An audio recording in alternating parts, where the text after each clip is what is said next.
This one device keeps up with my MacBook Pro with AMD's Ryzen AI Max Plus 395. Up to 128 gigs of memory. Really good for machine learning tasks, yet two tiny quirks almost made me return it.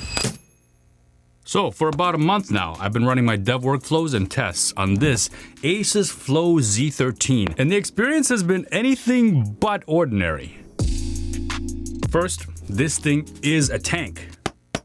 I hate punching a computer, it just doesn't feel right, but I feel like I can get away with it with this thing. It's 1.2 kilograms, it feels like a tank, it's deceptively heavier than it looks. Don't smack anybody with it, it's gonna hurt. Asus obviously built it with gamers in mind, but since us developers have interests outside of just writing code, this device makes a pretty compelling dev machine too. Unless of course maybe you're that actually guy that sits around on Stack Overflow angrily replying to noob posts. This thing is metal all around. It has zero flex. I can toss it in my backpack without babying it. At 12 millimeters, this thing is a little thicker than the MacBook Air, and the MacBook Pro is clearly bigger than it. Whatever, it's not that thin and it's not that thick. It's in the middle, okay? But with that, you're getting big cooling vents along the top, and of course that detachable keyboard. That kickstand is rock solid, by the way. No matter what angle I pick, it just stays.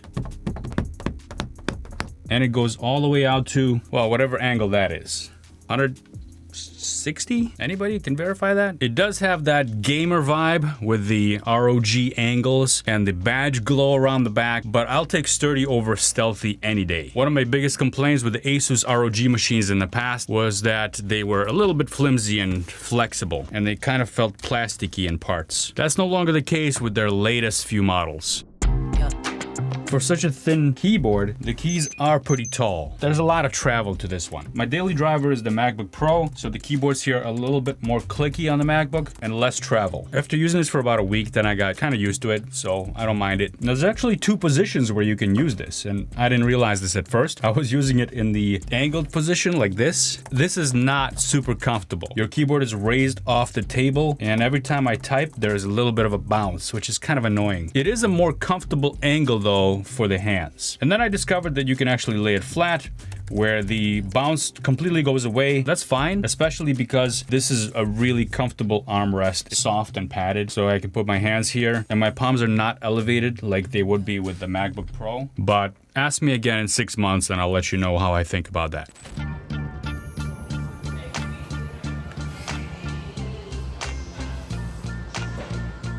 Kind of wish that the keyboard would still work over Bluetooth, but it doesn't.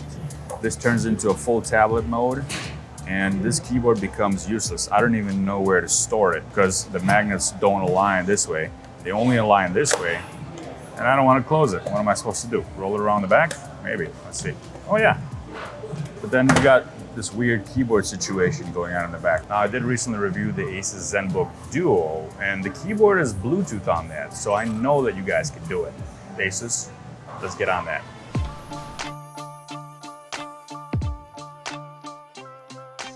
So this is a little bit uncomfortable because this is a tablet, and if you separate this out, it's kind of hard to keep this on your knees. So you kind of have to use it as a tablet, which means you can't use the keyboard. So I'm gonna have to put this away. I don't usually use a tablet for production, I use it for consumption. But as a consumer device, I guess this will be pretty decent. Don't know about that hinge though. I guess like this or like this. I suppose if you really need to write some code, you could use this keyboard here. One thing I will say though is the writing on this keyboard is way more comfortable than an iPad keyboard. Whereas iPad is a purely consumer device. Yeah, you've seen videos where people try to code on it. Yeah, I tried it. Don't do that. You can actually use this for coding and production. It's just not the most comfortable as a tablet, so I wouldn't do that. I use the tablet maybe 1% of the time, but it's possible in a pinch.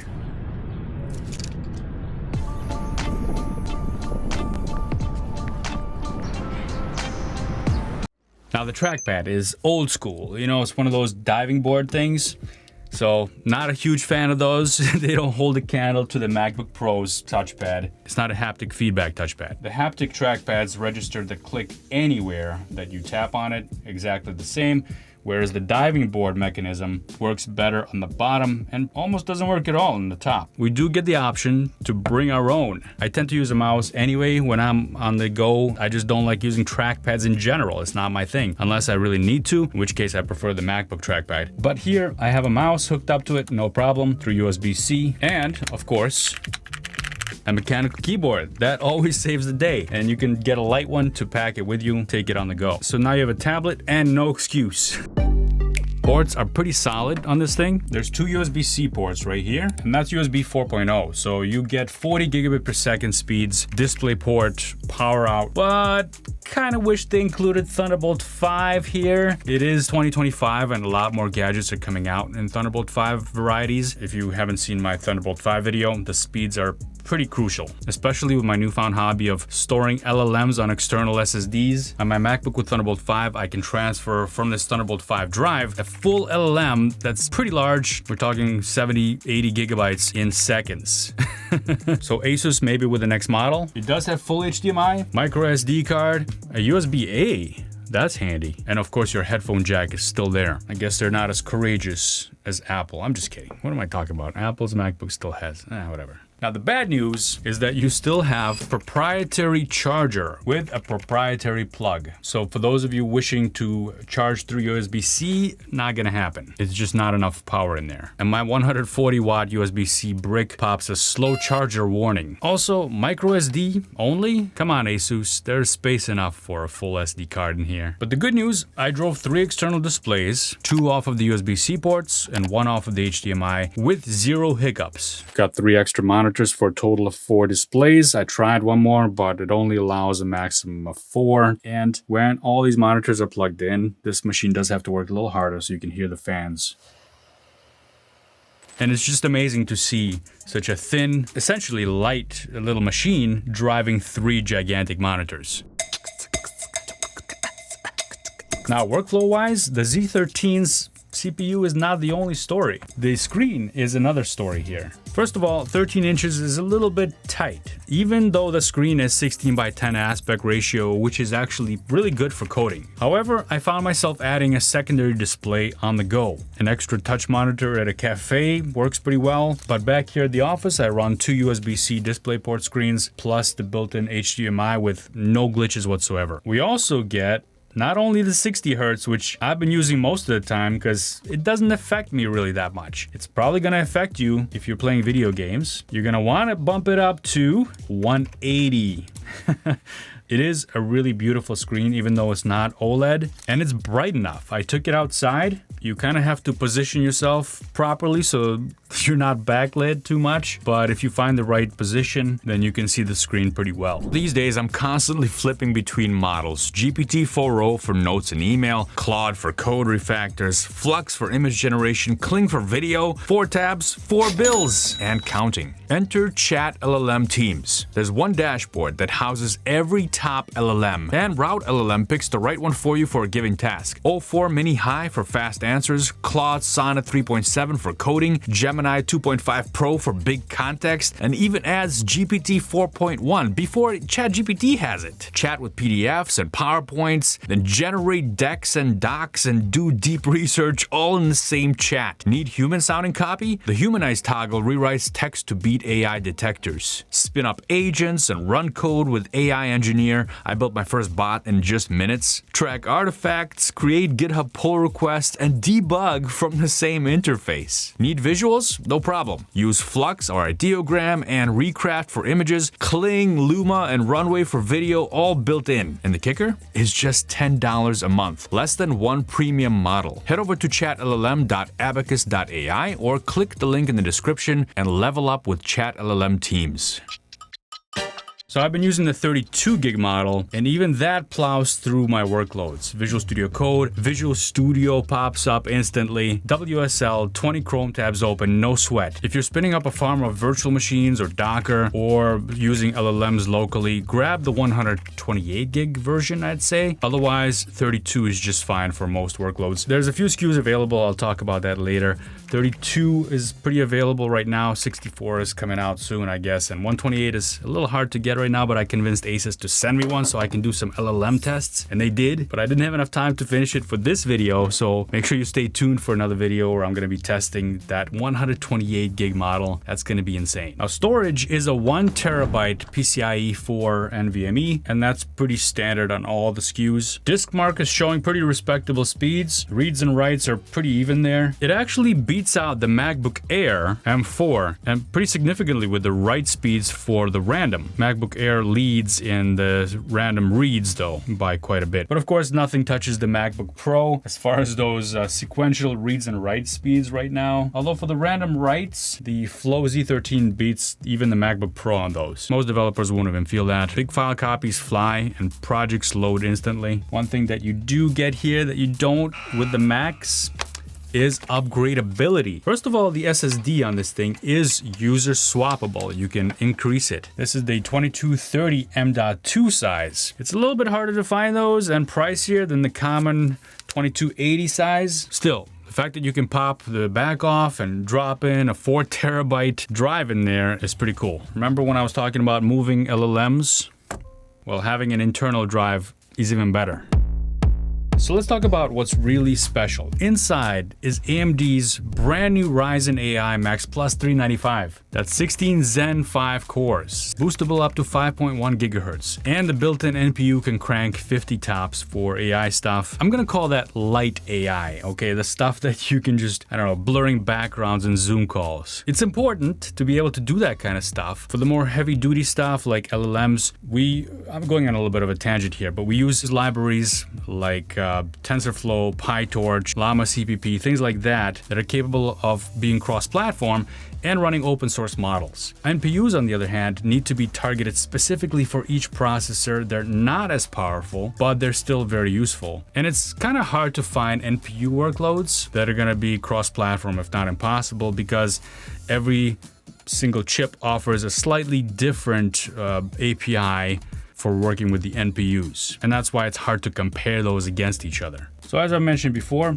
real world workflows are pretty much instantaneous here. This is a very pleasurable machine to work with. Here I've got Visual Studio open with a project. I'm gonna build a quick Blazor application that just pops up almost instantaneously. Switching between tasks and windows is instant and flawless. And this is the 32 gig version. I've got Notion, I've got Todoist app. All these stuff just fly. Who talks like that? Nobody. And right now, I got all this stuff open. I can't even hear the fans. Okay, I can hear them now. But from this far away, my head is about 2 feet away from the laptop and I cannot hear the fans. That is impressive for a machine that's an x86 based architecture. Asus includes this software called Armoury Crate, in case you're not familiar with their products. And here you can have the operating modes. So basically, you set it to Windows controlling your power settings. Silent mode is the default, really quiet, but doesn't give you full blast power. Performance mode is something you can set it to. As you can see, it dims the screen a little bit, so it lasts a little bit longer, but it gives you a higher boost. And Turbo is only available if you plug in the machine. There's also one more little section here that's memory section. Here, interesting things with memory. For example, you can control how much memory you allocate to iGPU, especially important and relevant to those people that are going to be running LLMs. And watch my upcoming video where I test the 128 gig model. That's going to be important, very important, on how you manage that iGPU. Personally, I don't really see why this is not automatic. It's nice to be able to control these things, but when you're running an LLM, you kind of want to be able to use as much as possible of the memory and not have to worry about how much the GPU is using versus the CPU. You just want it all to go to the GPU until you ran out, and then the rest will be fulfilled by the CPU. More to come on that. Now, just to get a baseline, I'm gonna do a few numbers here. I know you all love to see this, but I figured we'd do some real world stuff, get that out of the way, and then we'll do a little bit of a benchmark situation here, and then we'll get more into some code related stuff. So I'm gonna run Geekbench, but I'm gonna run it on a couple of machines side by side. And for those of you with a keen eye, you'll notice that I don't have this plugged in, which historically has been a problem for x86 based machines. With Macs, there isn't any difference whether you have a machine plugged in or not. It's gonna perform exactly the same, but let's take a look here. And yeah, unfortunately, it underperforms quite a bit. I mean, it's not terrible scores, but it's a little bit far off from what we're used to from medium to expensive high performance machine like this.